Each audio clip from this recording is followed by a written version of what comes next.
এত সহজ জিনিসগুলো আমি এমন ভাবে পড়িয়ে দেবো তোমাদের মাথায় একবার ঢুকবে আর বেরোবে না।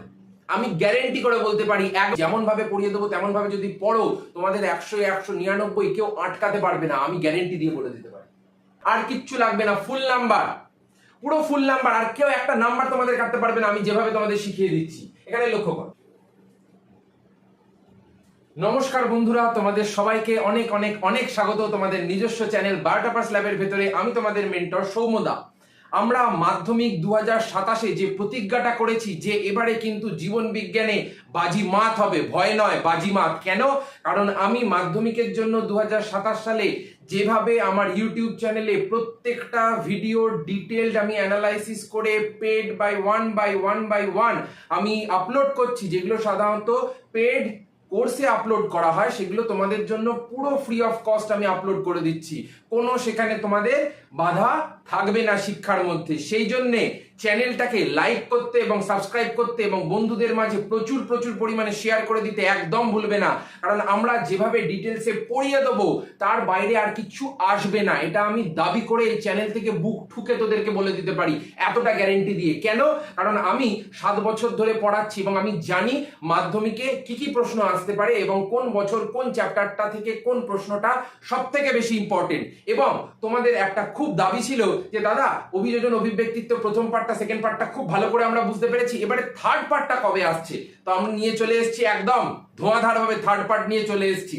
এবং এই থার্ড পার্টের মধ্যে আমরা যে জিনিসগুলো জানবো সেই জিনিসগুলো কিন্তু খুব ইম্পর্টেন্ট। কারণ এই যে পার্টটা আমরা আজকে পড়তে চলেছি সেই পার্টটা থেকে কিন্তু অবশ্যই প্রশ্ন আসে এবং প্রশ্নগুলো পুরো জলভাত মার্কা হয়, পুরো জলভাত মার্কা হয়। শুধুমাত্র আমাদের সঠিক কনসেপশন না থাকার জন্য, সঠিক আমাদের জিনিসগুলোর মধ্যে ক্ল্যারিটি না থাকার জন্য আমরা ঠিক মতো জিনিসগুলোকে পড়তে পারছি না, ঠিক মতো জিনিসগুলোকে লিখতে পারছি না, কিন্তু জিনিসগুলো চুটকিতে হয়ে যাওয়ার মতো এতটা সহজ। সেই জন্যে ভয় নয় বাজিমাত করার জন্য চলো নেমে পড়া যাক। তো আজকে আমরা যে জিনিসটা প্রথম জানবো সেটা হলো আচরণ কাকে বলে। আচরণ আমরা তো সবাই জানি যে মা ডাকলো তখন আমরা বললাম হ্যাঁ যাচ্ছি, বা কেউ একটা কোনো কিছু বাহ্যিক কোনো একটা উদ্দীপনা প্রয়োগ করলো, সেই সময় আমরা বাহ্যিক উদ্দীপনাটার পরিপ্রেক্ষিতে তখন জীবের স্নায়ুতন্ত্রের মধ্যে যে ক্রিয়া দেখা যাচ্ছে সেটাকেই আমরা বলছি আচরণ। যেমন ধরো মা ডাকলো বাবু খেতে আয়, আমরা বললাম হ্যাঁ মা আসছি, এই কাজটা করে নিয়ে এক্ষুনি, এইটা হলো একটা আচরণ। বা ধরো পরীক্ষা এসে গেছে, পরীক্ষার সময় স্যারকে বললাম স্যার একটা পেপার চাই, বা স্যার একটা পেজ চাই, এইটা হলো এক ধরনের আচরণ। বা আমাদের হাতে কোনো একটা গরম ছ্যাঁকা লেগে গেল, আমরা ফট করে হাতটা সরিয়ে বললাম বাবারে কি গরম, এইটা একটা আচরণ। তাহলে আচরণটা কি? আচরণটা হলো বাহ্যিক উদ্দীপনা বা আভ্যন্তরীণ উদ্দীপনার প্রভাবে জীবের নিয়ন্ত্রণাধীনে, মানে আমরাই কিন্তু কন্ট্রোল করছি, আমাদের ভেতর থেকে ওরকম ভাবে হচ্ছে না, জীবের নিয়ন্ত্রণাধীনে স্নায়ুতন্ত্রের ক্রিয়ার মাধ্যমে যে প্রতিক্রিয়া সৃষ্টি হচ্ছে সেটাকেই আমরা বলছি আচরণ। যেমন তোমরা হয়তো লক্ষ্য করেছো, দেখবে কোনো একটা জায়গায় মিষ্টি কিছু একটা রেখে দিলে পিঁপড়েরা সারি দিয়ে একটা জায়গাকে আসতে থাকে না, কেন? কারণ তারা সারিবদ্ধভাবে একটা আচরণ প্রদর্শন করে তারা সেই খাদ্যস্থানটাতে আসছে, এটা হলো একটা আচরণ। বা আমরা অনেক সময় দেখি যে কোকিল কি করে, কোকিল কাকের বাসায় ডিমটা রেখে দিয়ে চলে যায়, এটা হলো তার একটা আচরণ। এগুলো বিভিন্ন ধরনের আচরণ। কেন? কারণ এই আচরণগুলো করার মাধ্যমে কোনো একটা জীব কোনো একটা পরিবেশের সঙ্গে সামঞ্জস্যপূর্ণতা বজায় রাখছে, ইকুয়ালিটি বজায় রাখছে, সেই পরিবেশের মধ্যে তাদের খাপ খাইয়ে নিতে সাহায্য করছে এবং সেই খাপ খাইয়ে নেওয়ার মাধ্যমে তারা স্বতন্ত্রভাবে সেই পরিবেশের মধ্যে বেঁচে থাকতে পারছে, এইটাই হলো আচরণ। আমরা যদি এখন মায়ের ডাকে সাড়া না দিই, মা দুবার ডাকবে, 3বার ডাকবে, 4 বেলার বেলায় একটা বেলনা এনে পাট করে গায়ে মেরে দেবে, কেন? কারণ আমরা আচরণ দেখাইনি, আমরা সেই বাহ্যিক উদ্দীপনার ডাকে কোনো সাড়া দিইনি, এটা কি বলা হয়? আচরণ। এরপরে আমরা যে জিনিসটা জানবো সেটা হলো অভিযোজন। অভিযোজনটা কি? অভিযোজন হলো আমরা বিভিন্ন পরিবেশে বিভিন্ন ধরনের জীব দেখতে পাই না। আমরা কি সব জায়গায় একই ধরনের জীব দেখতে পাই? তাহলে বাড়ির পাশে যে কুকুর ছানাটা ঘুরে বেড়াচ্ছে বা যে কুকুরটা ঘুরে বেড়াচ্ছে তার গায়ে তো লোম কম, কিন্তু আবার যদি শীতের দেশে যাই, শীতের দেশে কুকুরগুলোর গায়ে লোমটা বেশি না? তোমাদের মনে প্রশ্ন আসে না কেন বেশি দাদা? তার কারণ হলো আমাদের যে পরিবেশ, সেই পরিবেশের মধ্যে যদি অত বড় বড় গায়ে লোম নিয়ে কোনো একটা লোমশ পশু থাকে তাহলে কিন্তু সে বেঁচে থাকতে পারবে না, কারণ আমাদের দেশ অতটা শীতল নয়। কিন্তু মরু অঞ্চলে আমরা যে মেরু ভাল্লুক দেখছি বা মেরু কুকুর দেখছি বা মেরু শিয়াল দেখছি, সেগুলো কি? সেগুলো তো সব বরফ পড়া অঞ্চলে রয়েছে। তারা যদি আবার ছোট ছোট লোমযুক্ত হয়, তাদের তো অকালে মৃত্যু হয়ে যাবে বাবা। কেন? কারণ তো ঠান্ডায় কাঁপবে। এবার ঠান্ডায় কাঁপার ফলে কি হবে? ঠান্ডায় কাঁপার ফলে যেহেতু লোম নেই, তাহলে কি হবে? তারা মারা যাবে। এরকম বিভিন্ন পরিবেশে আমরা বিভিন্ন ধরনের অভিযোজন দেখতে পাচ্ছি। সেটা উদ্ভিদের মধ্যে বলো, সেটা প্রাণীদের মধ্যে বলো, সেটা যাদের মধ্যেই বলো না কেন, যে উদ্ভিদ বা যে প্রাণীর ক্ষেত্রেই বলো না কেন, আমরা বিভিন্ন ধরনের অভিযোজন দেখতে পাচ্ছি। যেমন সুন্দরবন অঞ্চলে যে উদ্ভিদগুলো রয়েছে, যেমন সুন্দরী, গড়ান, গেওয়া, এই সমস্ত উদ্ভিদগুলোর মধ্যে আমরা এক ধরনের অভিযোজন দেখতে পাই। আবার ওই অঞ্চলটাকে যদি আমরা ছেড়ে চলে আসি, আমাদের আশেপাশে যে সমস্ত গাছপালা রয়েছে, সেগুলো কি সুন্দরী, গড়ান, গেওয়ার মতো দেখতে? বা তাদের মধ্যে কি সেই বৈশিষ্ট্যগুলো দেখা যাচ্ছে? তারা যে পরিবেশে থাকার জন্য নিজেদের মধ্যে ডেভেলপ করেছে, যেমন সুন্দরবন অঞ্চলে সুন্দরী গাছে বাঁচার জন্য তারা বিভিন্ন ধরনের নিজেদের মধ্যে পরিবর্তন ঘটিয়েছে। কিন্তু একদম যদি সহজ করে তোমাদের সামনে তুলে ধরি, সেগুলো কিন্তু আমাদের এই একটা উদ্ভিদের আশেপাশের উদ্ভিদের মধ্যে কিচ্ছু দেখতে পাবো না আমরা। কেন দেখতে পাবো না? কারণ এই অঞ্চলটা তো সুন্দরবন নয়। এই অঞ্চলটা তো সুন্দরবন নয়। তাহলে কি হবে? তাহলে আমরা সেই ধরনের পরিবর্তনও দেখতে পাবো না। তাহলে অভিযোজনটা কি? অভিযোজনটা হলো কোনো একটা জীবের কোনো একটা পরিবর্তিত পরিবেশের সঙ্গে মানিয়ে নেওয়ার জন্য জীবের দেহের ভেতরে অঙ্গ সংস্থানগতভাবে, শারীরবৃত্তীয়গতভাবে, এই যে দেখো এখানে লক্ষ্য করো, গঠনগতভাবে বা অঙ্গ সংস্থানগতভাবে, শারীরবৃত্তীয়ভাবে এবং আচরণগত যে বিভিন্ন ধরনের পরিবর্তন আমরা দেখতে পাচ্ছি, সেটাকেই আমরা বলে থাকি অভিযোজন। শর্টে বললে, জীবের মধ্যে পারিপার্শ্বিক পরিবেশের সঙ্গে মানিয়ে চলার জন্য যে পরিবর্তন জীবের দেহের ভেতরে গড়ে উঠছে বা দেখা যাচ্ছে, সেটাই হলো অভিযোজন। ঠিক আছে? এই হলো অভিযোজনের ব্যাপার। এত সহজ জিনিসগুলো আমি এমন ভাবে পড়িয়ে দেবো, তোমাদের মাথায় একবার ঢুকবে আর বেরোবে না। আমি গ্যারেন্টি করে বলতে পারি, একবার ঢুকবে আর বেরোবে না। যদি মন দিয়ে বাইরের সব ডিস্ট্রাকশন ছেড়ে দিয়ে দেখো, একবার ঢুকবে মাত্র, আর কোনোদিন বেরোবে না। আর যদি কোনোদিন সমস্যা হয়, ফ্রি অফ কস্টে তো ইউটিউবে ভিডিওগুলো রয়েইছে তোমাদের জন্য। আমরা কি দেখতে পাচ্ছি? পাখির যে ডানা, সেটা আকাশে ওড়ার জন্য পরিবর্তিত হয়েছে। কিন্তু পাখির যে ডানাটা, সেটা আসলে কি জানো? আমরা পড়েছিলাম না সমবৃত্তীয় অঙ্গের মধ্যে, সমস্ত অঙ্গের মধ্যে পাখির ডানাটা আসলে কি? পাখির ডানাটা হলো আসলে অগ্রপদ। সেই অগ্রপদটা কিসে পরিণত হয়েছে? ডানায় পরিণত হয়েছে। কেন? কারণ সেই পরিবেশে পাখি ওড়ার জন্য গড়ে উঠেছে, সেই জন্য তাদের অগ্রপদটা ডানায় রূপান্তরিত হয়েছে। ঘোড়ার অগ্রপদ আলাদাভাবে রূপান্তরিত হয়েছে, মানুষের অগ্রপদ হাতে রূপান্তরিত হয়েছে। এরকম ভাবে বিভিন্ন অগ্রপদ বিভিন্নভাবে পরিবর্তিত হয়েছে, বিভিন্ন পরিবর্তনশীল পরিবেশের সঙ্গে মানিয়ে নেওয়ার জন্য।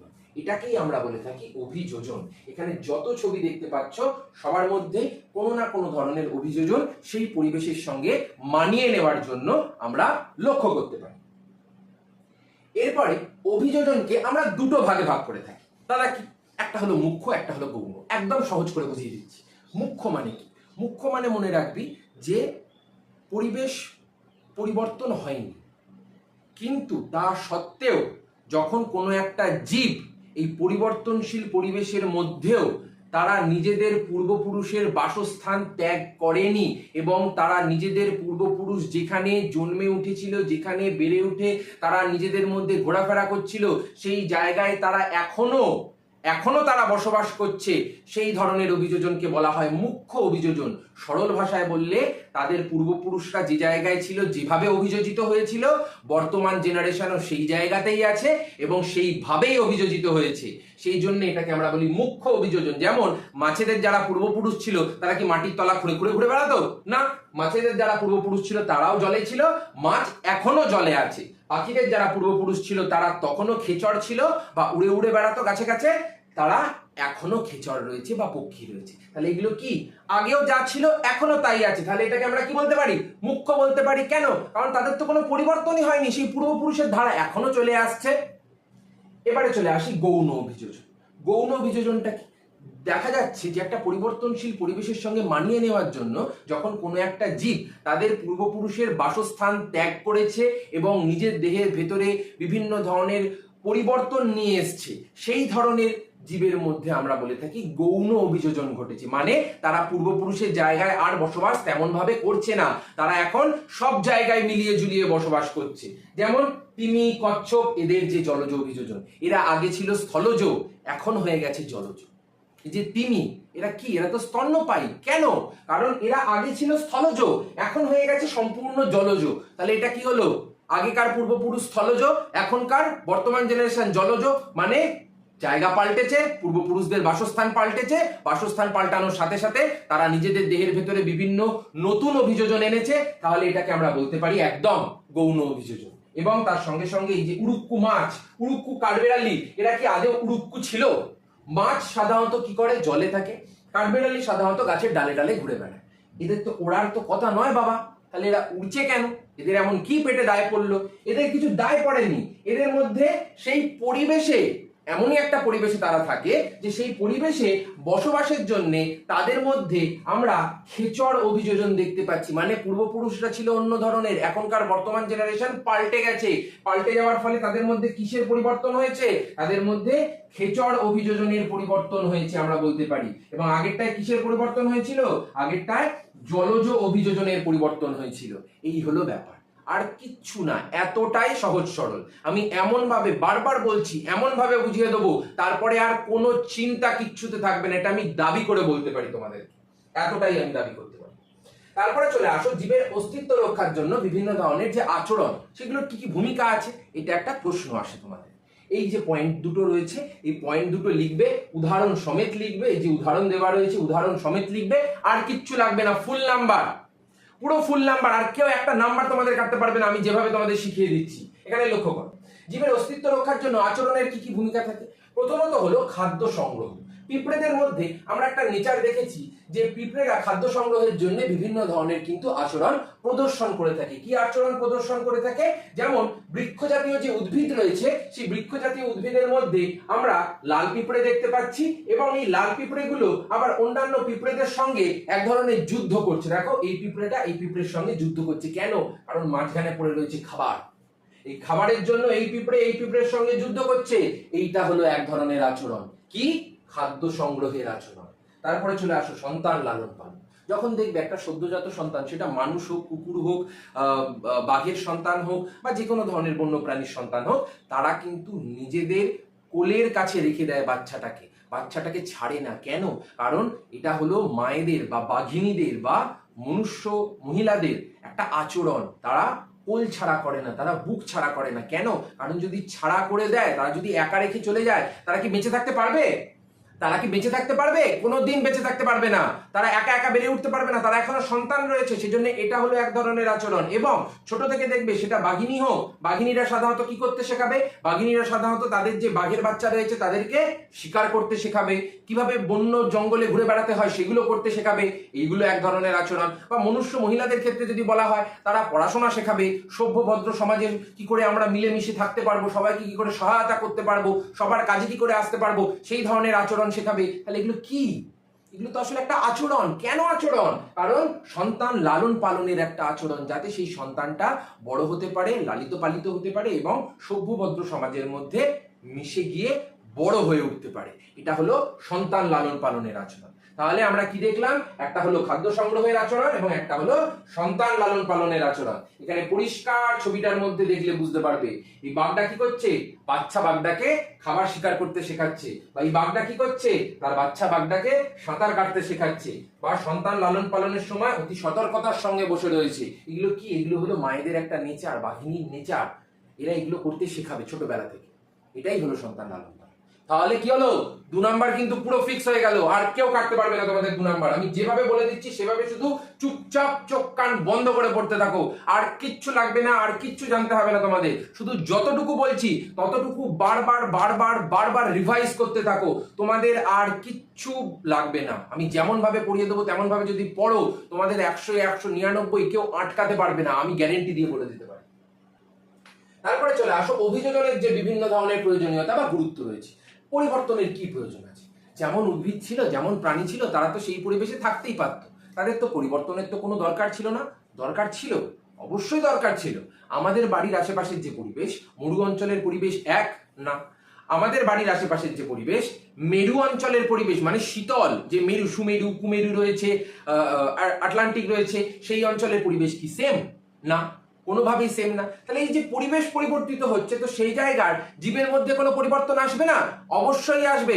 না আসলে সেই জীব সেই জায়গায় টিকে থাকতে পারবে না, বেঁচে থাকতে পারবে না। সেই জন্য অভিযোজনের মধ্যে আমরা কি দেখতে পাচ্ছি, যে পরিবর্তনশীল পরিবেশে জীবেরা নিজেদের অস্তিত্বকে টিকিয়ে রাখার জন্য নিজেদের মধ্যে ভিন্ন ভিন্ন পরিবর্তন এনেছে। যেমন উটের যে বৈশিষ্ট্য, সেখানে কি দেখতে পাচ্ছি, উট নিজের দেহের ভেতরে জল সংরক্ষণ করতে পারে। যত পরিমাণে জলটাকে সংরক্ষণ করা যায় সব ধরনের ব্যবস্থা কিন্তু উটের দেহের ভেতরে করে দেওয়া রয়েছে। এবং উটের চামড়া মোটা, উটের যে পুঁজ রয়েছে সেই পুঁজের মধ্যে চর্বি রয়েছে যেখান থেকে তারা জল ভাঙিয়ে বার করে। এই যে বিভিন্ন ধরনের পরিবর্তন, সেগুলো উটের মধ্যে কেন দেখা গেছে? কারণ সে একটা মরু অঞ্চলে থাকে, মরু অঞ্চলে থাকার জন্য তাকে এই ধরনের পরিবর্তন করতে হবে। আমাদের কাছে যখন জল কম থাকে আমরা কি করি, অল্প অল্প করে এক ঢোক এক ছিপি করে গলা ভেজানোর মতো খাই না? তখন কি আমরা ঢক ঢক ঢক ঢক করে যা জল এলো সব খেয়ে নিই না? তো ওরকম ভাবে হয় না। ঠিক একইভাবে ক্যাকটাসের মধ্যেও আমরা দেখতে পাচ্ছি, ক্যাকটাসের মধ্যে কি হয়েছে, পাতাগুলো কাঁটায় রূপান্তরিত হয়েছে। কারণ পাতা যদি থাকে তাহলে বাষ্পমোচন হয়ে সব তো দেহের জল বেরিয়ে যাবে, আর ব্যাকআপে ওরা জল আনবে কোত্থেকে? সেই জন্য পাতাটা কাঁটায় রূপান্তরিত হয়ে গেছে। এবং মেরু ভাল্লুকের ক্ষেত্রে কি হয়েছে, অত্যন্ত ঘন চর্বিযুক্ত এদের দেহ, যাতে দেহের ভেতরের যে হিট, সেই হিটটা যাতে বাইরে না যেতে পারে। যেরকম আমরা শীতকালে বিভিন্ন ধরনের লোমশ জ্যাকেট পরি না, কেন পরি? বা বিভিন্ন ধরনের গরম খাবার খাই, কেন পরি, কেন খাই? এগুলো তার কারণ হলো আমাদের দেহের ভেতরের যে গরমটা সেটা যাতে বাইরে না চলে যায়। আমরা কোনোদিন দেখেছো শীতকালে আমরা খালি গায়ে এরম করে ঘুরে বেড়াচ্ছি, ও কি গরম কি সুন্দর, এরকম তো ঘুরে বেড়াই না। কেন ঘুরে বেড়াই না? তার কারণ হলো আমরা যদি ওরকম করে ঘুরে বেড়াই তাহলে আমাদের দেহের ভেতরে যত গরম আছে, যত তাপ আছে, সব আমাদের দেহের বাইরে বেরিয়ে যাবে এবং আমরা টিকে থাকতে পারবো না, ঠান্ডায় হু করে কাঁপতে কাঁপতে মরে যাবে। এতটাই ব্যাপার। অনুকূল পরিবেশের জন্য প্রকরণ সৃষ্টি। বিভিন্ন প্রাণীদের মধ্যে আমরা দেখতে পাই যে সেই পরিবেশের মধ্যে বেঁচে থাকার জন্য তাদের মধ্যে বিভিন্ন ধরনের অনুকূল অভিযোজন তৈরি হয়েছে। যেমন সুন্দরবন অঞ্চলে শ্বাসমূল তৈরি হয়েছে, কারণ সেখানকার মাটির ভেতরে এতটাই লবণ, তারা সেই মাটির ভেতর থেকে কিচ্ছু শোষণ করতে পারছে না। মাছেদের মধ্যে আমরা ফুলকা দেখতে পাচ্ছি, যেখান থেকে তারা অক্সিজেন গ্রহণ করছে এবং জলের যে অক্সিজেন সেটাকে গ্রহণ করার মাধ্যমে সেটা তাদের দেহের মধ্যে সঞ্চালন করছে। কারণ ফুলকা মাছেদের মধ্যে এমন একটা অঙ্গ যেটা আমাদের ফুসফুসের সমতুল্য। আমরা যেরকম বাতাসের অক্সিজেনটাকে ফুসফুসের মাধ্যমে নিতে পারি, তেমনি মাছের ফুলকা তারা কি করতে পারে, তারা জলের যে অক্সিজেন, জলে দ্রবীভূত যে অক্সিজেন সেটাকে গ্রহণ করে তারা নিজেদের শারীরবৃত্তীয় ক্রিয়া যে সমস্ত রয়েছে সেগুলোকে সম্পন্ন করতে পারে। এরপরে চলে আসি হাঁসের ক্ষেত্রে। সেখানে কি হচ্ছে, পায়ের পাতায় একটা দেখবে ফ্লিপারের মতো গঠন তৈরি হয়। মানে এই যে আঙুলের ফাঁকগুলো আমরা দেখতে পাচ্ছি সেগুলো কিন্তু কোনো ফাঁক থাকে না। যদি হাঁস দেখে থাকো দেখবে হাঁসের যে মাঝখানের যে গ্যাপগুলো সেগুলো এক ধরনের পাতলা পর্দার মাধ্যমে যুক্ত হয়ে একটা ফ্লিপারের মতো গঠন তৈরি করে। বা যারা দেখবে ডুবুডু বা সাঁতারু অনেক গভীর জলে যায়, তারা দেখবে পায়ে এক ধরনের হাঁসের এত বড় বড় কালো কালো এক ধরনের ফ্লিপার পড়ে। কেন?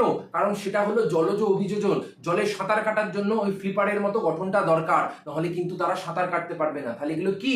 এগুলো হলো অনুকূল প্রকরণের সৃষ্টি হয়েছে, যেগুলো একটা জীবকে একটা পরিবেশের মধ্যে সঠিকভাবে বাঁচতে সাহায্য করছে। তারপরে চলে আসি আত্মরক্ষা। আত্মরক্ষা কি? আত্মরক্ষা হলো এই যে বিভিন্ন প্রাণীদের আমরা দেখতে পাচ্ছি তারা কোনো না কোনো একটা জায়গায় নিশ্চয়ই তাহলে পীড়িত হয়েছে। এবার পীড়িত হওয়ার ফলে কি হয়েছে, তারা নিজেদের আকার আকৃতি বা যে বর্ণ সেটাকে এমন ভাবেই পরিবর্তন করেছে যার ফলে শত্রুর চোখে ছলনা করা যায়। মানে আমাকে দেখতে পাবে না বাবা তুমি, আমি এমন ভাবে লুকিয়ে যাব তুমি আমাকে দেখতে পাবে না। যেমন এইখানে ছবিটা যদি ভালো করে দেখিস, দেখে মনে হচ্ছে না পাতা, দেখে তো মনে হচ্ছে পাতা, কিন্তু এটা পাতা না, এটা হলো পাতা পোকা। পুরো পাতার মতো দেখতে, এমনকি পাতার মতো শিরা উপশিরা বিন্যাস গুলো অব্দি রয়েছে, ডিট্টো পাতার মতো, পুরো মনে হবে কপি পেস্ট, এমন একটা ব্যাপার। তারপরে চলে আসি গিরগিটি। গিরগিটি কি করে, বিভিন্ন পরিবেশে বিভিন্ন ধরনের রং পরিবর্তন করে নেয়। আমরা বলি না বাবা মানুষটা কি গিরগিটির মতো, মানে যে জায়গায় যাচ্ছে রং পরিবর্তন করে সেরকম ভাবে তাদের সঙ্গে হাসি ঠাট্টা মজা করছে, আর তাদের নামে আবার পেছনে ভুলে গেলেই দুর্নাম করছে। এগুলো কি? এগুলো হলো গিরগিটির মতো। তাহলে কেন? কারণ তারা নিজেদের হাত রক্ষা করার জন্য শত্রুর হাত থেকে তারা নিজেদের রংটাকে পরিবর্তন করে ফেলছে। এবং প্রজাপতিদের মধ্যে কিছু কিছু প্রজাপতি আছে যারা বিষাক্ত নয়, কিন্তু তারা বিষাক্ত প্রজাপতির মতো একটা কালার তৈরি করেছে। বোঝা গেল? ভালো করে বলি শোনো। ধরো আমি ডেঞ্জারাস নই, আমি খুবই ভোলা ভালা মারকাট আমি করতে পারবো না, কিন্তু আমি নেপোলিয়ান বোনাপার্টের মতো বা আলেকজান্ডারের মতো একটা বেশভূষা ধারণ করেছি, পুরো ডিট্টো হুবহু। তখন কি হবে? তখন লোকেরা দেখে আমাকে ভয় পাবে না। কেন? কারণ আমি ওদের মতো গঠনটা নিয়েছি, কিন্তু আমার মনে সেই দম নেই যে আমি মেরে দেবো। আমার মনে সেই দম নেই, কিন্তু আমার যে বাইরের যে আকার আকৃতি সেটা দেখতে যেহেতু একটা অন্য ধরনের ভয়ঙ্কর লোকের মতো, সেই জন্য তারা ভয় পাচ্ছে। ঠিক একইভাবে এই প্রজাপতির কিন্তু কোনো বিশেষত্ব নেই, এরা বিষাক্ত নয়, কিন্তু এই বিষাক্ত প্রজাপতির মতো দেখতে সেম টু সেম পুরো ছেপে দিয়েছে। তার ফলে কি হচ্ছে, তার ফলে অন্য জীবেরা ভাবছে বাবা এও তো বিষাক্ত, কিন্তু এ বিষাক্তই নয়। তার ফলে কি হচ্ছে, এও মাঝখান থেকে বেঁচে যাচ্ছে, আর যে বিষাক্ত সে তো অরিজিনালি বেঁচেই যাচ্ছে। এই হলো ব্যাপার। দেখলে কতটা সহজে আমি চুটকিতে বুঝিয়ে দেবো, শুধু মন দিয়ে আমার সাথে লেগে পড়ে থাকো, এমন ভাবে বুঝিয়ে দেবো তোমরা নিজেরা চিন্তা করতে পারবে না যে এত সহজে কি করে হয়ে গেল, এত চুটকিতে কি করে হয়ে যাচ্ছে, নিমেষের মধ্যে কি করে হয়ে যাচ্ছে। আমি শুধুমাত্র এক্সাম ওরিয়েন্টেড বলবো, যতটুকু তোমাদের এক্সামে লাগবে ততটুকু আমি ইন ডিটেলে বলবো, এবং তাছাড়া একটা উল্টো পাল্টা আমি কোনো জিনিস নিয়ে আলোচনা করব না। কারণ আমাদের ফোকাস হবে মাধ্যমিক 2027-এ আমাদের কিন্তু বাজিমাত করতে হবে, এবং এমন ভাবে আমি পড়িয়ে দেবো সত্যিকারের বাজিমাত করে দেখিয়ে দেবো।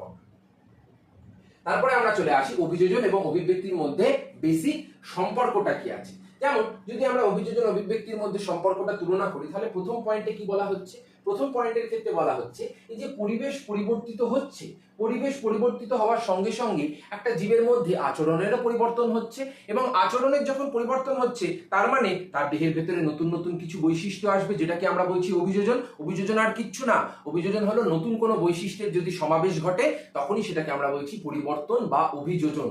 এখানে একটা গুরুত্বপূর্ণ জিনিস, অভিযোজন এবং প্রকরণকে গোলাবে না। প্রকরণ হলো যে বৈশিষ্ট্যটা তৈরি হয়েছে সেটা হলো প্রকরণ বা প্রভেদ, যেটা আরেকটা জীবের থেকে আলাদা করতে সাহায্য করে, এবং যে প্রকরণ বা যে বৈশিষ্ট্যটা তৈরি হয়েছে সেটা যদি কোনো একটা জীবকে সেই পরিবেশের মধ্যে সুষ্ঠুভাবে বেঁচে থাকতে সাহায্য করে, তাহলে আমরা বলি অভিযোজন হয়েছে। মানে সেই জীবের ভেতরে এমন কিছু প্রকরণ বা এমন কিছু বৈশিষ্ট্য এসছে নতুন নতুন, যে বৈশিষ্ট্যগুলোর মাধ্যমে তারা পরিবর্তিত পরিবেশে সুষ্ঠুভাবে বেঁচে থাকতে পারছে, সেটাকেই আমরা বলছি অভিযোজন, আর কিচ্ছু না।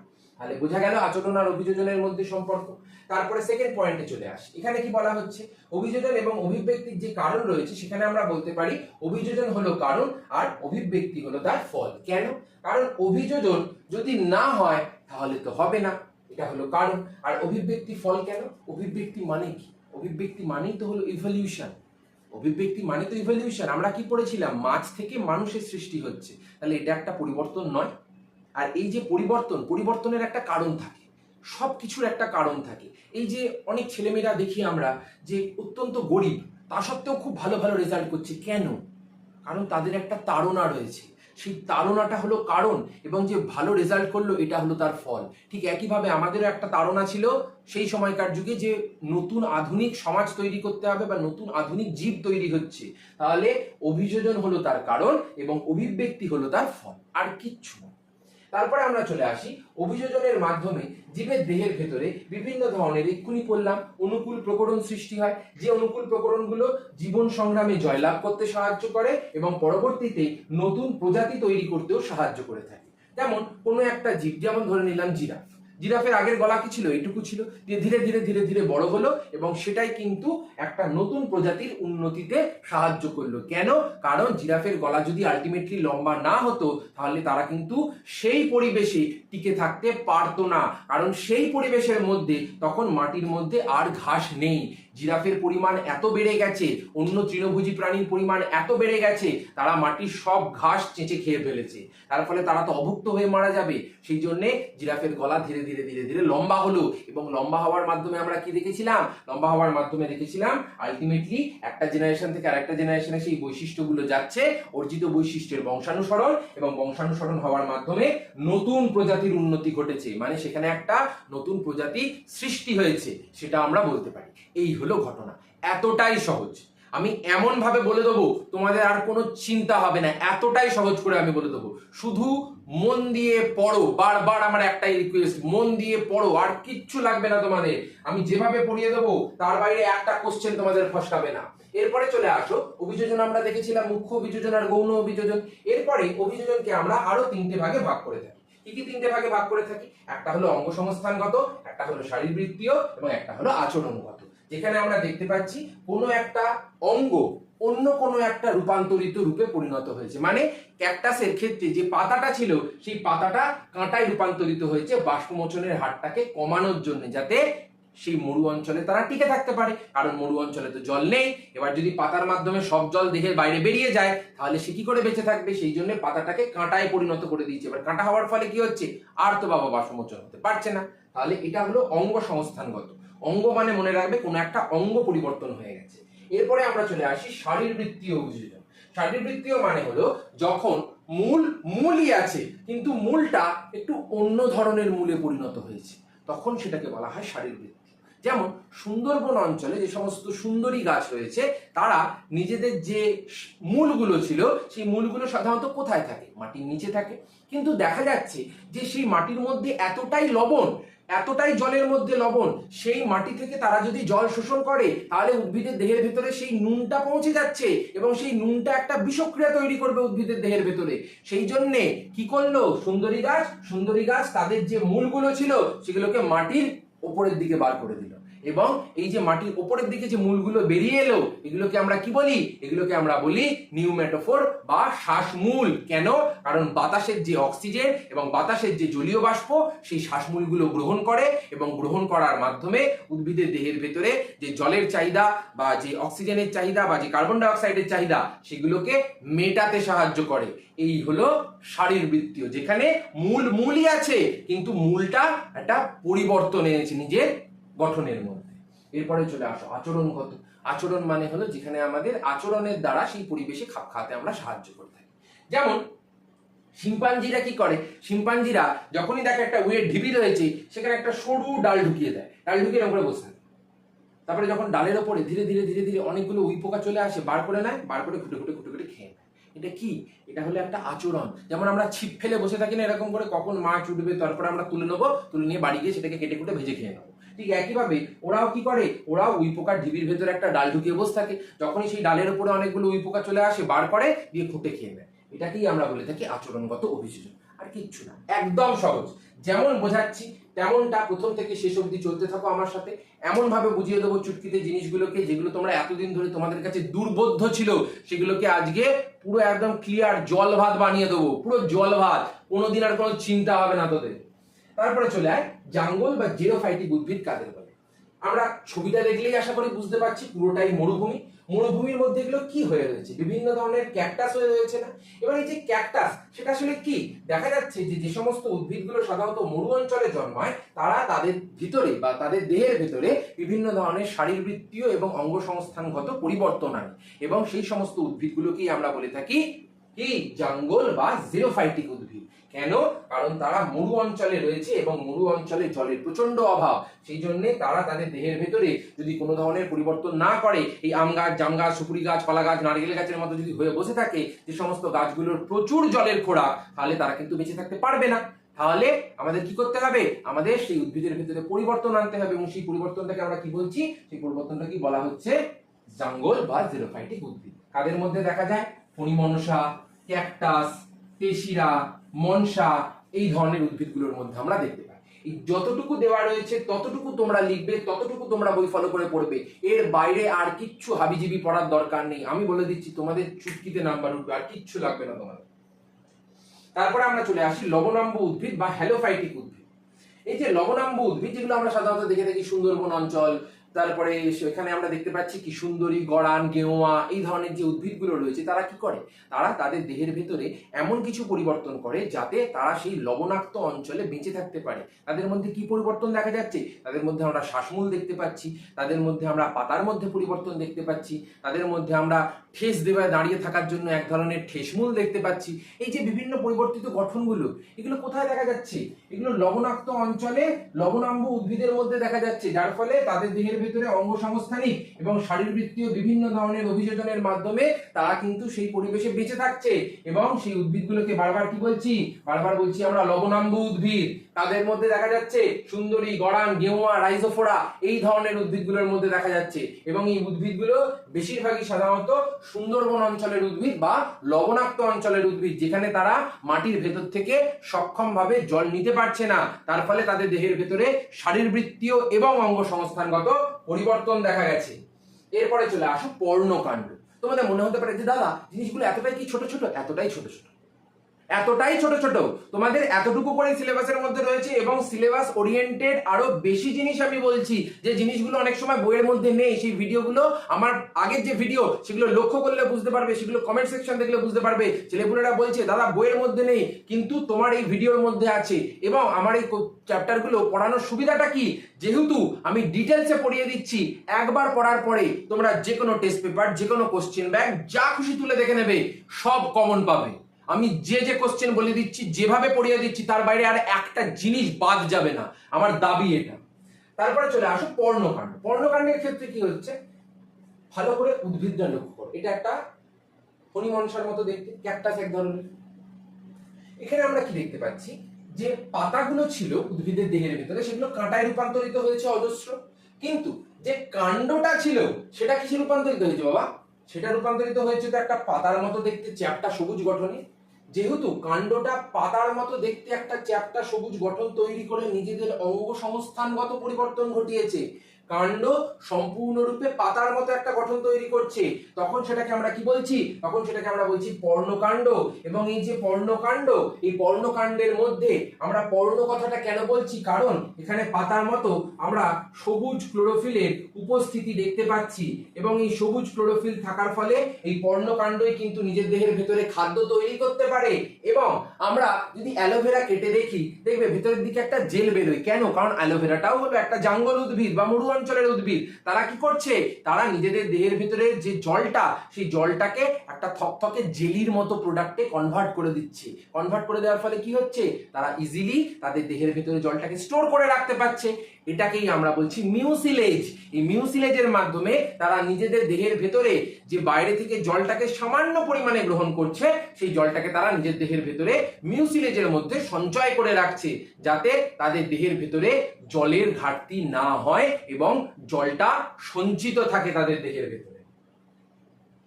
এরপরে চলে আসো পর্ণকাণ্ডের যে বিভিন্ন অভিযোজনগত গুরুত্বগুলো রয়েছে, যে কেন পরিবর্তন হলো। পরিবর্তন হওয়ার দরকারটা কি ছিল? বেশ তো ছিল খেয়ে পড়ে, দরকারটা কি ছিল? দরকার ছিল, কেন ছিল না? তার কারণ হলো এই যে মরু অঞ্চলে তারা গড়ে উঠেছে, তার ফলে তাদের জল সঞ্চয়ের জন্য দরকার আছে, তাদের খাদ্য উৎপাদনের জন্য দরকার আছে, তাদের বাষ্পমোচন প্রতিরোধ করার জন্য দরকার আছে। তারা যদি ঠিকঠাক যদি পাতাগুলোকে কাঁটায় রূপান্তরিত না করতো, তাহলে তো এখনো সূর্যালোকের প্রচুর তীব্রতার ফলে সেখান থেকে তো গাছের দেহের ভেতরে যত জল আছে সব তো ধ্যার ধ্যার করে বাইরে বেরিয়ে যেত। তার ফলে কি হতো? তার ফলে গাছের ক্ষতি। কেন? কারণ মরু অঞ্চলে জল নেই। তাহলে কি হতো? বাষ্পমোচন আমাদের প্রতিরোধ করতে হবে। বাষ্পমোচন যদি আমরা প্রতিরোধ না করি, সব জল উদ্ভিদের দেহের মধ্যে থেকে বেরিয়ে যাবে। সেই জন্য পাতাগুলো কাঁটায় রূপান্তরিত হয়েছে। এবং তার সঙ্গে সঙ্গে পর্ণকাণ্ডের বাইরের দিকে একটা কিউটিকল বা মোমের আবরণ দেওয়া থাকে, যার ফলে কি হবে? যার ফলে দেখে মনে হচ্ছে না চকচক করছে। কেন? কারণ মোমের মতো একটা কিউটিকলের আবরণ দেওয়া রয়েছে। তার ফলে কি হচ্ছে? দেহের ভেতরে যে জলটা আছে পর্ণকাণ্ডের মিউসিলেজ রূপে, সেটা বাইরে বেরোবে না। দেখবে মোম জলের মধ্যে গলে না। একটা মোমবাতি এনে জলের মধ্যে 5 দিন গুলে রেখে দেবে, তাও দেখবে গলছে না, কোনোভাবেই গোলাতে পারবে না। তার ফলে কি হচ্ছে? প্রলেপ করে দিলে জলটাও ভেতর থেকে বাইরে বেরোতে পারবে না। এটা একটা বাষ্পমোচন প্রতিরোধ করার জন্য উপায়। তারপরে জল সঞ্চয়, আগেও বললাম পর্ণকাণ্ড লক্ষ্য করবে একটুখানি স্ফীত ধরনের হয়, এতটা মোটা হয়। কেন হয়? তার কারণ হলো এরা নিজেদের দেহের ভেতরে জলটাকে মিউসিলেজ নামক এক ধরনের পিচ্ছিল পদার্থের মধ্যে সঞ্চয় করে রাখে। এবার যেহেতু পিচ্ছিল পদার্থের মধ্যে সঞ্চয় করে রাখছে, তার ফলে কি হচ্ছে? ওটা তো একটা জেলি, জেলি থেকে তো জলটা বার করতে পারছে না, তার ফলে জলটার সঞ্চয়ের পরিমাণটা বাড়ছে। এবং বাইরের দিকে অলরেডি আমরা কিউটিকল বা মোমের একটা আবরণ লেপে দিয়েছি। লেপে দেওয়ার ফলে কি হচ্ছে? লেপে দেওয়ার ফলে আর ভেতরের জলটা আর বাইরে বেরোতে পারছে না। তখন কি দেখা যাচ্ছে? তখন দেখা যাচ্ছে কাণ্ডটা সঠিকভাবে সেই পরিবেশে অভিযোজিত হয়ে বেঁচে থাকতে পারছে। তারপরে চলে আসো খাদ্য উৎপাদন। খাদ্য উৎপাদন অবশ্যই করতে পারবে। কেন? কারণ এই যে কাণ্ডগুলো রয়েছে, এই কাণ্ডগুলো তো সমস্ত সবুজ ক্লোরোফিল যুক্ত। আর আমরা উদ্ভিদের মধ্যে কি পড়েছিলাম? উদ্ভিদের মধ্যে পড়েছিলাম উদ্ভিদের যে অংশটাই সবুজ ক্লোরোফিল যুক্ত, সেই অংশটাই খাদ্য তৈরি করতে সক্ষম। সেই জন্য উদ্ভিদের সেটা মূল হোক, সেটা কাণ্ড হোক, সেটা পাতা হোক, যাই হোক না কেন, যদি সবুজ ক্লোরোফিল যুক্ত হয়, তাহলে তারা সূর্যালোকের উপস্থিতিতে নিজের দেহের ভেতরে সবুজী রূপে নিজেদের খাদ্য নিজেরা তৈরি করে নিজেরা বেঁচে থাকতে পারবে। তাহলে বোঝা গেল পর্ণকাণ্ডের অভিযোজনগত গুরুত্ব। এবং এটা কিন্তু খুব ইম্পর্টেন্ট। প্রত্যেক বছর কিন্তু ছোট প্রশ্ন বড় প্রশ্নের মধ্যে, পার্ট মার্কিং এর মধ্যে এই প্রশ্নগুলো কিন্তু দেয়। এরকম আরো অনেক প্রশ্ন রয়েছে যেগুলো ইম্পর্টেন্ট, এবং আমি এমন ভাবে পড়িয়ে দেবো, তারপরে আর তোমাদের আর কিচ্ছু ভাবনা চিন্তা করার কোনো দরকার নেই, আমি গ্যারেন্টি দিয়ে তোমাদের বলে দিতে পারি। তারপরে চলে আসো সুন্দরবন অঞ্চলে যে বিভিন্ন ধরনের পরিবর্তন আমরা সুন্দরী উদ্ভিদের মধ্যে দেখতে পাচ্ছি।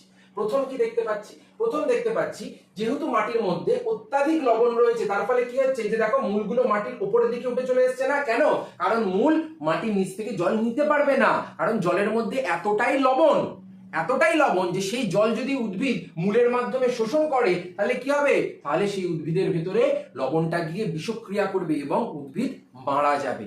এইটা হলো প্রথম অভিযোজন। দ্বিতীয় অভিযোজনে কি হচ্ছে? দ্বিতীয় অভিযোজনের মধ্যে আমরা দেখতে পাচ্ছি জল যাতে নির্গমন না হয়, জলের যাতে বাইরে থেকে না বেরিয়ে যায়, কারণ এখানেও জলের ত্রুটি আছে। বাতাসের জলীয় বাষ্প এরা গ্রহণ করছে, মাটির জল তারা নিতে পারছে না, তার মানে এখানে জল থাকা সত্ত্বেও নিতে পারছি না আমরা।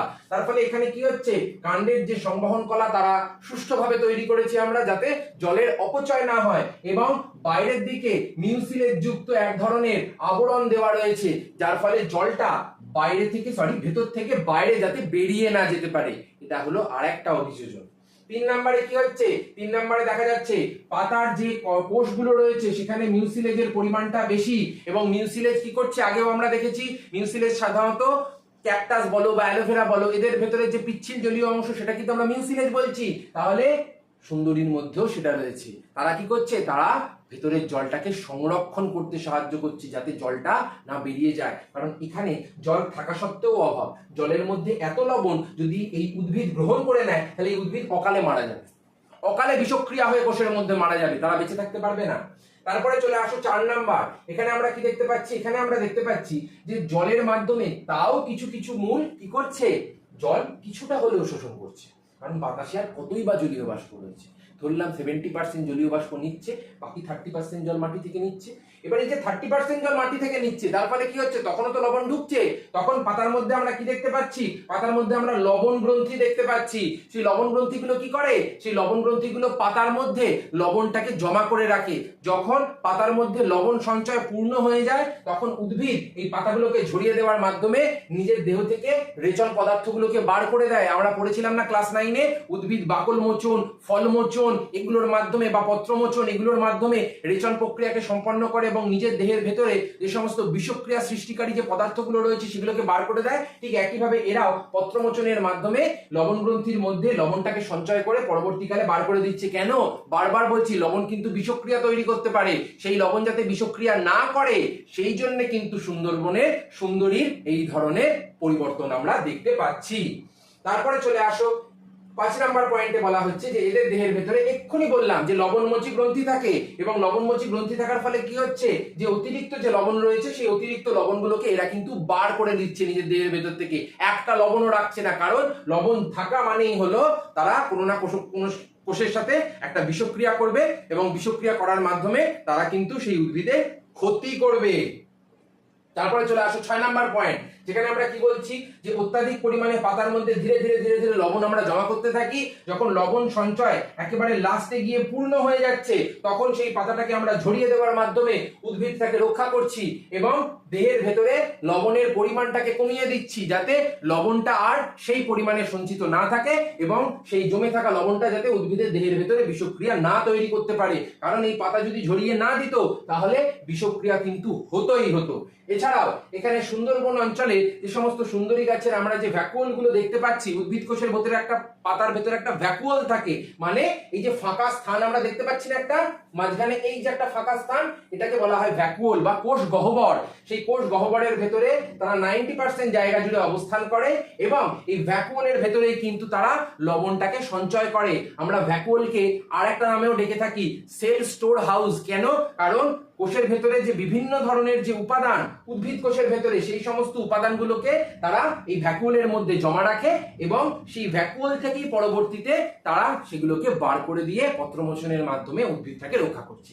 এই হলো সুন্দরবন অঞ্চলে সুন্দরী গাছের বিভিন্ন ধরনের পরিবর্তন। তাহলে আমরা পর্ণকাণ্ড পড়লাম, পর্ণকাণ্ডের অভিযোজনগত গুরুত্ব পড়লাম, সুন্দরবনের সুন্দরী উদ্ভিদ পড়লাম, লবণাম্ব উদ্ভিদ হ্যালোফাইট পড়লাম, তার সঙ্গে সঙ্গে সুন্দরবন অঞ্চলের বিভিন্ন ধরনের যে পরিবর্তন সেগুলো আমরা পড়ে দেখলাম। তাহলে বুঝতে পারছো জিনিসটা কতটা কম্প্যাক্ট পড়ছি এবং আমরা পুরো জিনিসগুলোকে ডিট্টো কভার করতে করতে যাচ্ছি, একটা জিনিসও আমরা বাদ দিচ্ছি না, এবং এমন ভাবে পড়িয়ে দেবো তোমাদের মাথা থেকে বেরোবে না, এতটা সহজ করে পড়িয়ে দিচ্ছি আমি ছবি দেখিয়ে। এরপরে আমরা চলে আসি শারীরবৃত্তীয় শুষ্ক মাটি। এখানে যদি লক্ষ্য করো সুন্দরবন অঞ্চলে আমরা দেখতে পাচ্ছি না সাইড থেকে অনেক খোঁচা খোঁচা জিনিস বেরিয়ে এসছে, এগুলো কি? এগুলো হলো আসলে মূল। মূলগুলো কেন মাটির ওপরে কেন? এতক্ষণ ধরে তো বললাম। কেন? কারণ মাটির নিচে যে জলটা সেটা লবণ বেশি, তাহলে লবণ থাকা সত্ত্বেও যখন মাটি থেকে আমরা জল নিতে পারছি না, তখন সেই মাটিটাকে আমরা বলে থাকি শারীরবৃত্তীয় শুষ্ক মাটি। কেন? কারণ মাটিতে জল আছে কিন্তু মাটিটা আমার কোনো কাজের না। তার মানে কি হলো? তার মানে মাটিটাকে আমরা বলতে পারি শারীরবৃত্তীয় শুষ্ক মাটি, মানে মাটিতে জল থাকা সত্ত্বেও আমরা কাজে লাগাতে পারছি না, তাহলে তো সেটা শুষ্ক মাটির সমানই হয়ে গেল। যে ভিজে থেকেই বা আমার কি লাভটা হলো? লাভের লাভ কোনো লাভই হচ্ছে না। মাটির মধ্যে জলের মধ্যে এতটাই লবণ, উদ্ভিদ শোষণই করতে পারছে না। এবং কোথায় দেখা যায়? দেখা যায় সাধারণত সুন্দরবন অঞ্চলে বা খাড়ি বহনা অঞ্চলে যে সমস্ত জায়গাগুলো রয়েছে, যেখানে আমরা দেখতে পাই সাধারণত একটুখানি নোনা জলের প্রকোপটা বেশি, সেখানকার মাটিতে লবণ তো থাকবে, এবং সেই মাটিগুলোকেই আমরা বলে থাকি শারীরবৃত্তীয় শুষ্ক মাটি। মাটির মধ্যে অত্যাধিক পরিমাণে লবণের ঘনত্বটা বেশি, তার ফলে কোনো উদ্ভিদ সেখান থেকে কিচ্ছু শোষণ করতে পারবে না। তারপরে চলে আসি আমরা মাছের যে অভিযোজন, সেখানে পটকার ভূমিকাটা। পটকাটা আসলে কিরকম বলতো? পটকাটা হলো, আমরা যখন দেখি না যে কোনো একটা বাচ্চা সুইমিং করছে বা সাঁতার শিখছে, তার দেখবে তাকে একটা টিউব পরিয়ে দেওয়া হয়, তাকে একটা ছোট্ট টিউব পরিয়ে দেওয়া হয়। এই যে টিউবটা পরিয়ে দেওয়া হয় হাওয়া ভর্তি, কেন? কারণ যাতে জলে ভেসে থাকতে পারে এবং নিজেরা হাত পা ছড়ার মাধ্যমে ট্রেনার যাতে শেখাতে পারে। কিন্তু যদি টিউবটা না থাকতো, বাচ্চাটা তো জলে নামানোর সঙ্গে সঙ্গে পক করে ডুবে যেত, পক করে ডুবে যেত। এবার এই যে ডুবে গেল, তো হয়ে গেল বাচ্চাটা, কিন্তু এই মাছও তো তাহলে ডুবে যেত, মাছ তো আর ভেসে থাকতে পারতো না। মাছ তাহলে ভেসে থাকছে কি করে? মাছ ভেসে থাকতে হলো সেই একই রকমের একটা গ্যাস ভরা বেলুন রয়েছে, যেখানে তারা নিজেদের মধ্যে সেই গ্যাস তৈরি করা এবং শোষণ করাটাকে নিজেদের মধ্যে অপারেট করতে পারে। কার মধ্যে? না, সেটা পটকার মধ্যে। পটকার মধ্যে কি হয়? পটকার মধ্যে সাধারণত দুটো প্রকোষ্ঠ থাকে এবং মাঝখানে এখানে একটা ভালভ করে দেয়া থাকে। এটাকে বলি আমরা অগ্র প্রকোষ্ঠ,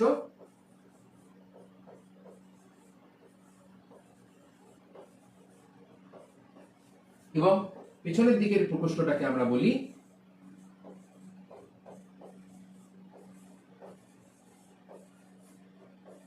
পশ্চাৎ প্রকোষ্ঠ। এবারে অগ্র প্রকোষ্ঠের মধ্যে এই যে জায়গাটা, এখানে একটা গ্রন্থি থাকে। সেই গ্রন্থিটাকে আমরা কি বলি? সেই গ্রন্থিটাকে আমরা বলে থাকি রেড গ্রন্থি।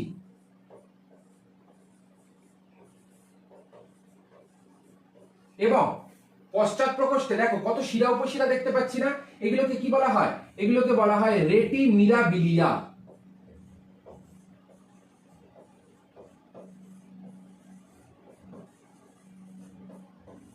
এবার তোমাদের মনে হতে পারে, দাদা এগুলোর কাজ কি? এবার একটু বলো তো।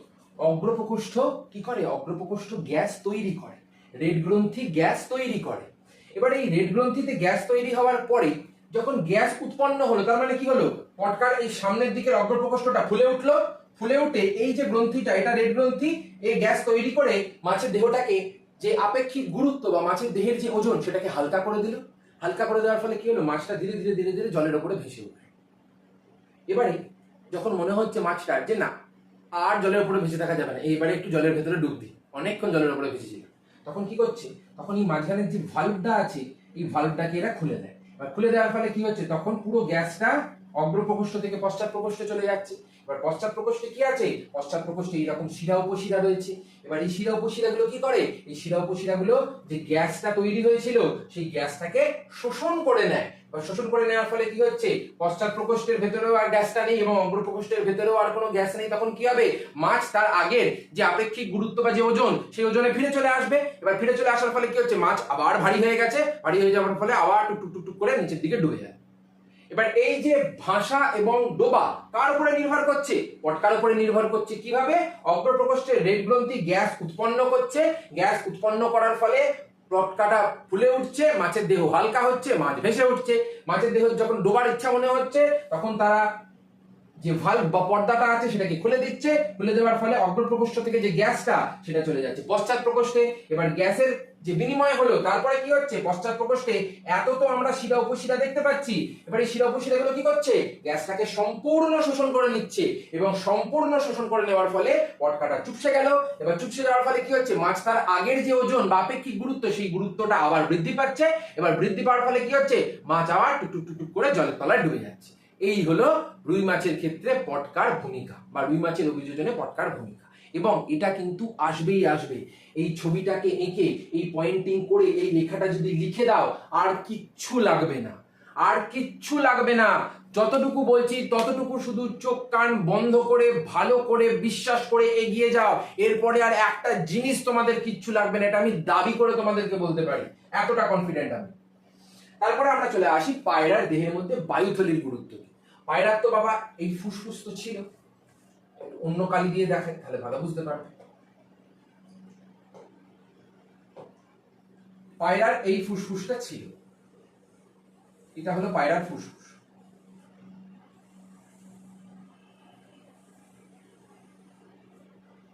ফুসফুস হয়ে গেল, কিন্তু ফুসফুসের সঙ্গে আবার এখানে আমাদের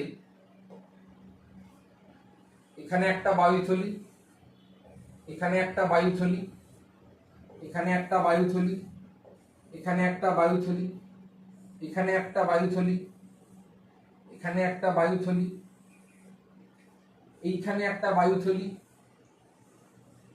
এবং এইখানে একটা বায়ুথলি।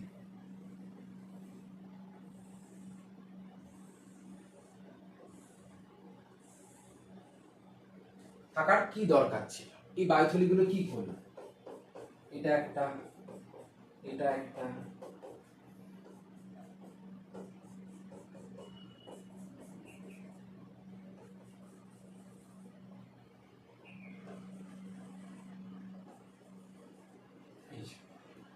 এগুলোর গুরুত্বটা হলো ফুসফুস কি করে? ফুসফুস সাধারণত আমাদের দেহের মধ্যে বলো বা অন্যান্য জীবেদের দেহের মধ্যে বলো, ফুসফুসের কাজ হলো গ্যাসের আদান প্রদান ঘটিয়ে রক্তের ভেতরে অক্সিজেন এবং কার্বন ডাই অক্সাইডের ভারসাম্যটাকে বজায় রাখা, এটা তো হলো ফুসফুসের কাজ। এবারে পাখিটা যে উড়বে, পাখিটা ওড়ার জন্য তার দেহটাকে তো হালকা করতে হবে। তার দেহটা যদি হালকা না হয়, গ্যাসে ভরা তার যদি দেহ না হয়, তাহলে সে ভেসে থাকবে কি করে? তার তো একটা ওয়েট আছে, সেই ওয়েটটা তো শুধুমাত্র ডানা তো আর ভাসিয়ে রাখতে পারে না। সেই জন্য তারা যখন ফুসফুসের মধ্যে বায়ুটা নিচ্ছে, বেশিরভাগ বায়ুগুলোই কি হচ্ছে, বায়ুথলির মধ্যে গিয়ে জমা হয়ে যাচ্ছে। মানে বায়ুথলিগুলো কি, বায়ুথলিগুলো বায়ুটাকে আটকে দেয়। আর বায়ুটাকে আটকে দেওয়ার ফলে কি হলো, আগে একটা চুপসানো বেলুন ছিল, এখন একটা এত বড় ফোলা বেলুন হয়ে গেছে। এবার ফোলা বেলুন কি করছে, ফোলা বেলুন ভেসে থাকতে সাহায্য করছে। ঠিক একইভাবে এখানে আমরা 9টা টোটাল বায়ুথলির গঠন দেখতে পাই। এক জোড়া থাকে হলো অগ্রবর্তী বক্ষীয় বায়ুথলি, যেমন এইটা আর এইটা, এটা হলো এক জোড়া অগ্রবক্ষবর্তীয় বায়ুথলি। তারপরে চলে আসে এক জোড়া পশ্চাৎবর্তী বক্ষীয় বায়ুথলি, যেটাকে আমরা বলে থাকি এইটা আর এইটা, এটা হলো পশ্চাৎবর্তী বক্ষীয় বায়ুথলি। তারপরে চলে আসে এক জোড়া উদরদেশীয় বায়ুথলি, এই যে এক জোড়া উদরদেশীয় বায়ুথলি পেটের মধ্যে রয়েছে, এবং এক জোড়া গ্রীবাদেশীয় বায়ুথলি। এখানে লক্ষ্য করো, এই যে এক জোড়া গ্রীবাদেশীয় বায়ুথলি, এটা হয়ে গেল। তাহলে 2 2 4 5 6 7 8 জোড়ায় কমপ্লিট হয়ে গেছে। এবার একখানা থাকে হলো এই যে আমরা দেখতে পাচ্ছি মাঝখানের এই বাবাজিকে ত্রিভুজের মতো, এটাকে আমরা কি বলি, এটাকে আমরা বলে থাকি একটি মাত্র বিজোড় ক্লভিকল অন্তর্বর্তী বায়ুথলি। মানে এই যে এরিয়াটা, এই এরিয়াটাকে বলা হয় ক্লভিকল, এবং এই ক্লভিকলের মাঝখানে যেহেতু বায়ুথলিটা থাকে, সেই জন্য আমরা এই বায়ুথলিটাকে নাম দিই ক্লভিকল অন্তর্বর্তী বায়ুথলি, এবং এটা সংখ্যায় মাত্র একটি থাকে, এবং বাকিগুলো সব কটা সংখ্যায় জোড়ায় জোড়ায় দুটি করে অবস্থান করছে। এবং এইটা কিন্তু খুব খুব গুরুত্বপূর্ণ এইবারের জন্য, খুব খুব গুরুত্বপূর্ণ, কারণ এই প্রশ্নগুলো কিন্তু দেবেই, বারবার বলে দিচ্ছি এই প্রশ্নগুলো কিন্তু দেবেই। এটাই হলো কিন্তু আলটিমেট আমার কথা, কারণ এই কথার বাইরে আর একটা কথাও যাবে না। আমি যা বলে দিচ্ছি তার বাইরে কিন্তু কিচ্ছু তোমাদের আসবে না। আমি যা পড়িয়ে দিচ্ছি তার বাইরে তোমরা চোখ কান বন্ধ করে ভরসা করে এগিয়ে যেতে পারো। আমি এতটা ডিটেলসে পড়িয়ে দেবো, তারপরে আর তোমাদের আর কোনো ইউটিউব চ্যানেলে ঘুরে বেড়াতে হবে না। শুধুমাত্র এই চ্যানেলটাকে ভালোবাসার জন্য লাইক সাবস্ক্রাইব অবশ্যই করবে, কারণ তোমাদের জন্য প্রচুর খেটে জিনিসগুলো বানানো হয়। এতটা ডিটেলসে তোমরা কোনো ইউটিউব চ্যানেলে পাবে না, এটা আমি দাবি করে তোমাদের থেকে বলে দিতে পারি, এতটা দাবি আছে আমার। তারপরে আমরা চলে আসি উটের যে বিভিন্ন ধরনের জলক্ষয় রক্ষা করার জন্য যে অভিযোজনগুলো দেখতে পাই।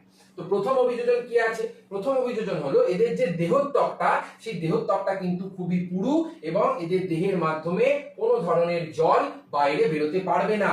এতটাই পুরু যে এদের দেহের ভেতরে যে জলটা আছে সেটা তাদের দেহের বাইরে কিন্তু কোনোভাবেই বেরোতে পারছে না। তাহলে এটা হলো প্রথম অভিযোজন, দেহত্বকের মাধ্যমে। তারপরে দ্বিতীয় অভিযোজন কি? দ্বিতীয় অভিযোজন হলো নাসাপথের অভিযোজন। আমাদের সাধারণত নাসাপথে কি হয়, আমরা বাষ্প নিলাম, আবার সেই বাষ্পটাকেই নাসাপথের মাধ্যমে বার করে দিলাম। কিন্তু এদের ক্ষেত্রে কি হয়, আমরা এই যে নিঃশ্বাস প্রশ্বাস ছাড়ছি সেই সময় কিন্তু অল্প বিস্তর একটু জলীয় বাষ্প যাচ্ছে আসছে, কিন্তু এদের ক্ষেত্রে এতটাই জলের সংকট যে এদের নাসাপথের ভেতরেও মিউকাসের স্তর বসানো রয়েছে, এবং সেই মিউকাস স্তরটা কি করে, মিউকাস স্তরটা আবার সেই জলটাকে পুনঃশোষণ করে দেহের মধ্যে ফিরিয়ে নিয়ে যেতে সাহায্য করে। মানে এই যে হাওয়াটা ছাড়লাম, এই হাওয়ার মাধ্যমেও জল ছাড়া যাবে না, কোনোভাবে জলকে বেরোতে দেওয়া যাবে না। 1% জল ছাড়লে ঠিক আছে, 2%ও যেন না হয়, এমন কড়াকড়ি ব্যাপার রয়েছে ওদের দেহের ভেতরে। তারপরে চলে আসো মল এবং মূত্রের সাথে কম পরিমাণে জলত্যাগ। ওদের দেহের ভেতরে এতটাই কম পরিমাণে জল ত্যাগ করে ওরা, এতটাই জলটাকে বারবার করে জলেরটাকে দেহের মধ্যে শোষণ করে নিচ্ছে, যার ফলে ওদের মল বলো বা মূত্র বলো ক্রিস্টালাইজড ফরম্যাটে বেরিয়ে আসে, মানে ছোট ছোট শক্ত কিরম বলবো, পাথরের মতো কণা হিসেবে বেরিয়ে আসে, সেগুলোকেই আমরা বলি কেলাসিত রূপে বেরিয়ে আসছে। যেমন আমরা কি ত্যাগ করি, আমরা সাধারণত ইউরিয়া ত্যাগ করি, মানে টয়লেট ত্যাগ করছি, যেটা মূত্র ত্যাগ করছি তার মধ্যে ইউরিয়া থাকে, জলের মাধ্যমে বেরোচ্ছে, কিন্তু ওরা ইউরিয়ার পরিবর্তে ইউরিক অ্যাসিড ত্যাগ করছে, তার ফলে কি হয়, জলের পরিমাণটা কমে যাচ্ছে, আর মূত্রের মধ্যে তেমন ভাবে জলের পরিমাণটা দরকার পড়ছে না, এবং মূত্রটা কি হচ্ছে, মূত্র ঘন হয়ে যাচ্ছে, মলটা শক্ত হয়ে যাচ্ছে, কেলাসিত হয়ে যাচ্ছে। এইটা জলক্ষয় রোধ করার জন্য উট কিন্তু নিজের দেহের ভেতরে করে রেখেছে ব্যবস্থাপনা। এবং একসাথে এরা প্রচুর পরিমাণে জল খেতে পারে। একবার যদি দেয়া হয়, উট একবারে 36 থেকে 46 লিটার কিন্তু জল পান করে নেবে, এতটা জল খেতে পারে উট। মানে 2 লিটারের যে আমরা বোতলের যে জল খাচ্ছি, সেই 2 লিটারের বোতলে ওরকম 24টা বা 25টা 26টা জলের বোতল তারা এক ঢোকে খেয়ে নেবে, এতটাই তাদের জলের দেহের ভেতরে জলের খোরাক রয়েছে। কিন্তু যেহেতু জল পাচ্ছে না, সেই জন্য একবার ওই যে 46 লিটার জল খেলো, ওই 46 লিটার খেয়ে একসাথে ওরা বহুদিন পর্যন্ত থাকতে পারে। এবং একটা ইন্টারেস্টিং ফ্যাক্ট হলো যে ওরা কিন্তু একসাথে 200 লিটার পর্যন্ত জলও কিন্তু খেয়ে নিতে পারে। একসাথে 200 লিটার মানে 2 লিটারের বোতল 100 খানা তারা খেয়ে নিতে পারে একবারে, এতটা তাদের জলের ভেতরে দেহের ভেতরে জলের খোরাক রয়েছে। এবং জলের নিদরুন সহ্য ক্ষমতা রক্ষা করা মানে কি, মানে আমরা যদি জল না পাই, আমাদের দেহত্বক ক্ষইতে আমরা মাত্র 12% বা 15% পর্যন্ত সেই জলক্ষয়টাকে আমরা রক্ষা করতে পারবো, তারপরে আমরা মারা যাব, তারপরে আমরা জলক্ষয় আর রক্ষা করতে পারবো না।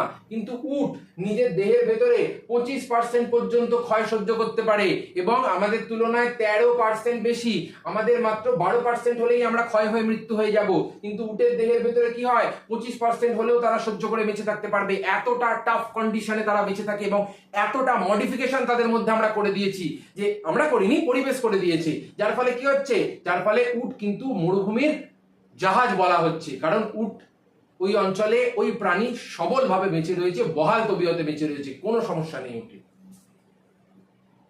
এরপরে আমরা শিম্পাঞ্জির মধ্যে যে বিভিন্ন ধরনের আচরণগত যে অভিযোজন, সেগুলো আমরা একটুখানি লক্ষ্য করব। প্রথম যেটা আছে সেটা হলো খাদ্য সংগ্রহ বলেছিলাম। এই যে দেখো, উই পোকার ঢিবির ভেতরে ডাল ঢুকিয়ে বসে আছে, এবার ডালের মধ্যে যখন উই পোকা উঠে পড়বে, তখন তারা কি করবে, ডালটাকে বাইরে বার করে টুক টুক টুক টুক টুক টুক করে খুঁটে খেয়ে নেবে। এটা তাহলে কি, এটা হলো খাদ্য সংগ্রহের জন্য এক ধরনের শিম্পাঞ্জিদের মধ্যে আচরণগত অভিযোজন।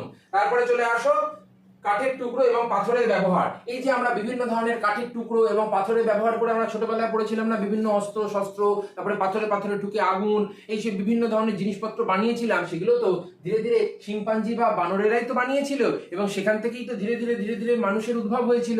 এবার এরা যে এই যে ব্যবহার করছে, এগুলো ব্যবহার করার কারণ কি, যেমন ধরো কোনো কিছু শিকার করার জন্য বা কোনো ফলের শক্ত টুকরোকে ভাঙার জন্য তারা কি করে, আমরা অনেক সময় করি না, হামানদিস্তার মধ্যে কোনো একটা শক্ত জিনিস রেখে দাম করে মারলাম, ভেঙে গেল, ঠিক একইভাবে ওরাও কোনো একটা ফল রেখে দাপ করে মারে, তার ফলে কি হয়, যে দেখো ফলটা ভেঙে ভেতর থেকে বাইরে খাবার অংশটা বেরিয়ে চলে এলো। এটা কি, এটাও হলো কিন্তু এক ধরনের কাঠের টুকরো এবং পাথরের ব্যবহার করে শিম্পাঞ্জিদের মধ্যে আচরণগত অভিযোজন। এরপরে ভেষজ গাছের ব্যবহার। শিম্পাঞ্জিদের মধ্যে তো বিভিন্ন ধরনের রোগ ভোগ জ্বালা যন্ত্রণা কাটা ছড়া ঘা এগুলো তো রয়েছে, তাহলে ওরা বিভিন্ন ধরনের যে সমস্ত ভেষজ উদ্ভিদগুলো রয়েছে, সেই সমস্ত ভেষজ উদ্ভিদগুলো, এই নামগুলো খুব ভালো করে মনে রাখবে।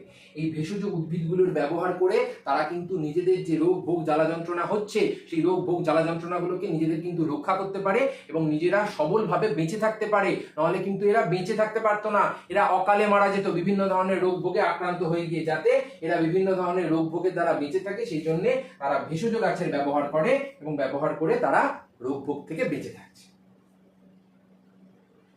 এরপরে চলে আসি আমরা মৌমাছির নৃত্য, এটা খুব ইন্টারেস্টিং একটা জিনিস, খুব ইন্টারেস্টিং একটা জিনিস। কেন? কারণ এই মৌমাছির নৃত্য অনেক জায়গায় অনেক চ্যানেলে এমন জগা খিচুড়ি করে বোঝানো রয়েছে যে লোকজন বুঝতেই পারছে না। আমি এমন করে বুঝিয়ে দেবো তোমরা চুটকিতে বুঝতে পেরে যাবে। এবারে এই মৌমাছির নৃত্যটা আসলে কেন করা হয়? মৌমাছির নৃত্যটা জানার আগে আমরা জানি আগে দুই ধরনের মৌমাছি কিন্তু থাকে, একটা হলো কর্মী মৌমাছি আর একটা হলো খাদ্য সংগ্রাহক বা ফরেজার মৌমাছি। ঠিক আছে, একটা লেবার একটা ফরেজার। লেবাররা কি করে? লেবাররা সাধারণত বা কর্মী মৌমাছিরা সাধারণত বা শ্রমিক মৌমাছিরা সাধারণত আগে গিয়ে দেখে আসে যে খাদ্যটা আছে কোথায়, খাদ্যটা কোথায় আছে দেখে আসে। দেখে এসে তারা মৌচাকে কোথায় খাদ্যটা রয়েছে, কতটা দূরত্বে রয়েছে এবং কি পরিমাণে খাদ্যটা রয়েছে এবং খাদ্যটার নেচার কি, ভালো খারাপ মিষ্টি ভালো না, সেই এতগুলো পয়েন্টের উপরে ভিত্তি করে তারা মৌচাকে এসে একটা নৃত্য প্রদর্শন করে। কি কি বললাম এক্ষুনি? মৌচাক থেকে কতটা দূরত্বে রয়েছে, খাদ্যের প্রকৃতি বা ঘ্রাণ বা গুণমান কেমন এবং খাদ্য কোন দিকে রয়েছে, এই তিনটে প্রকারের উপরে ভিত্তি করে তারা মৌচাকে এক ধরনের বিশেষ নৃত্য প্রদর্শন করে। সেই নৃত্যটাকেই আমরা বলে থাকি মৌ নৃত্য। ওটা কিন্তু কাউকে নেচে দেখাচ্ছে না, রানীকে খুশি করার জন্য বা পুরুষ মৌমাছিকে খুশি করার জন্য দেখাচ্ছে না। তারা কি করছে? তারা অন্যদের একটা বার্তা দিচ্ছে। তারা তো আর কথা বলতে পারেন যে ভাই ওই তো ওই দিকে দেখলাম একটা সুন্দর খাবার আছে, এরকম তো ব্যাপারটা নয়। তারা কি করছে? তারা আগে খাদ্যটা দেখছে, খাদ্যটা দেখে এসে তারা সেই মৌচাকে এসে সেইভাবে নৃত্য প্রদর্শন করছে এবং নৃত্য প্রদর্শন করার মাধ্যমে তারা বলতে চাইছে কতটা দূরে খাদ্যটা আছে, খাদ্যটার গুণমান কেমন এবং খাদ্যটা আমাদের কোন দিকে রয়েছে। এই হলো ঘটনা মৌ নৃত্যের। এবারে মৌ নৃত্যের ভেতরে আমাদের দুইটা ভাগ আছে, একটা হলো ওয়াগল নৃত্য আর একটা হলো বৃত্তাকার নৃত্য বা রাউন্ড। তো ওয়াগল নৃত্যের মধ্যে কি হয়? ওয়াগল নৃত্যের মধ্যে দেখা যাচ্ছে যে মৌমাছিটা এইরকম ভাবে একবার রোটেট করে, রোটেট করে এসে এইখানে নিজেদের উদর ভাগটাকে একটু কাঁপায়, দিয়ে আবার উপরের দিকে উঠে গিয়ে আবার এরকম রোটেট করে আসে, আবার রোটেট করে এসে এরকম ভাবে আবার নিজেদের উদর ভাগটা মানে পেটটাকে কাঁপালো, দিয়ে আবার এরকম গোল করে ঘুরে আসে। এই যে আমরা দেখতে পাচ্ছি একটা ইংরাজির আর্টের মতো যে একটা গঠন তৈরি হচ্ছে, যেখানে উদর ভাগটা মাঝখানে যে যে কানেকশনটা এখানে এসে কাঁপাচ্ছে। যত বেশি কাঁপাবে তার মানে হলো খাদ্যের গুণমান তত ভালো। ওয়াগল কথাটার মানেই হলো উদর ভাগের কম্পন। ওয়াগল কথাটা, এই যে ওয়াগল কথাটা, এই ওয়াগল কথাটার মানেই হলো কিন্তু উদর ভাগের কম্পন।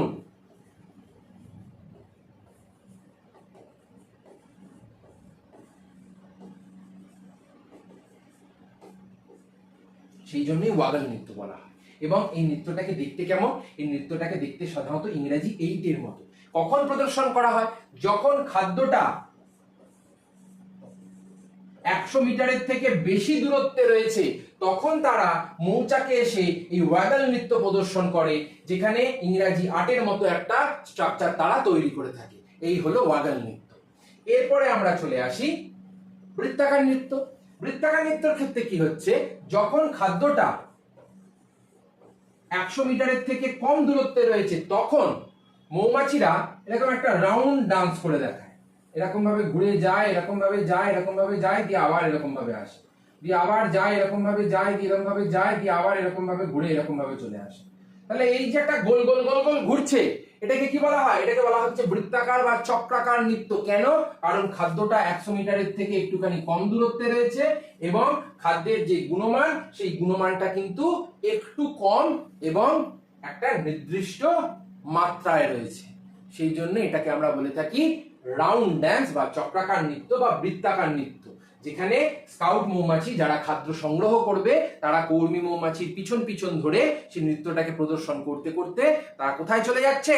তারা চলে যাচ্ছে হলো সেই খাদ্যের সন্ধানে। এই যে খাদ্যের সন্ধানে তারা নাচতে নাচতে চলে এসছে এবং এখানে এসে তারা এই খাদ্যটা থেকে মধু সংগ্রহ করবে, নেকটার সংগ্রহ করবে এবং সংগ্রহ করার পরবর্তীতে তারা কোথায় চলে যাচ্ছে? তারা মৌচাকে সেই মধুটাকে নিয়ে চলে যাচ্ছে, যাতে তারা সেই খাদ্যটাকে খেয়ে এবং সেখান থেকে মধু তৈরি করে সক্ষম ভাবে বেঁচে থাকতে পারে।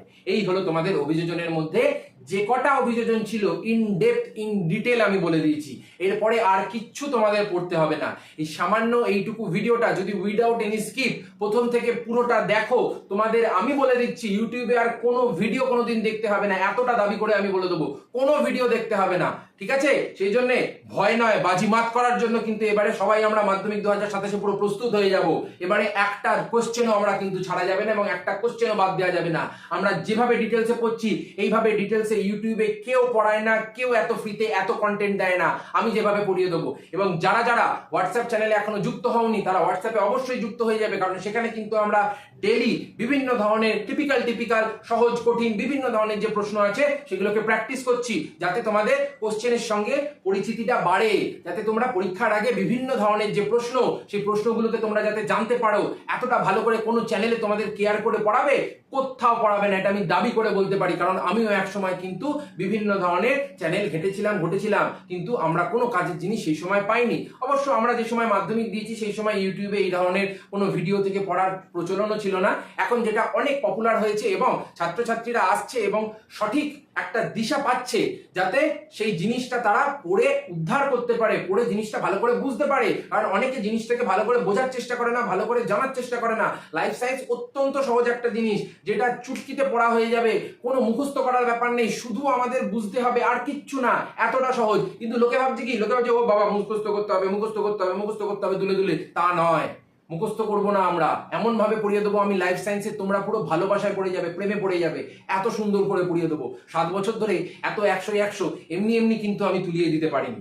এক্সপিরিয়েন্স আছে, অনেক দিন ধরে পড়াচ্ছি, ভরসা করে এগিয়ে যাও, তোমাদের একটা ভরসা আমি ফেলতে দেবো না। শুধুমাত্র বলবো বারবার যা পড়াচ্ছি রিভাইজ করতে থাকো, আর কোনো দরকার নেই কিচ্ছু, শুধু রিভাইজ করো, আমার ভিডিও দেখো, রিভাইজ করো, আমার ভিডিও দেখো, আর কিচ্ছু লাগবে না। আর মক টেস্ট তো রয়েছে তোমাদের বাজিমাত করার জন্য। ঠিক আছে? তাহলে আজকের মতো এতটাই থাকলো, আবার দেখা হবে তোমাদের সাথে পরের ভিডিওতে। ততদিন পর্যন্ত খুব ভালো করে পড়াশোনা করতে থাকো। আজকের মতো টাটা।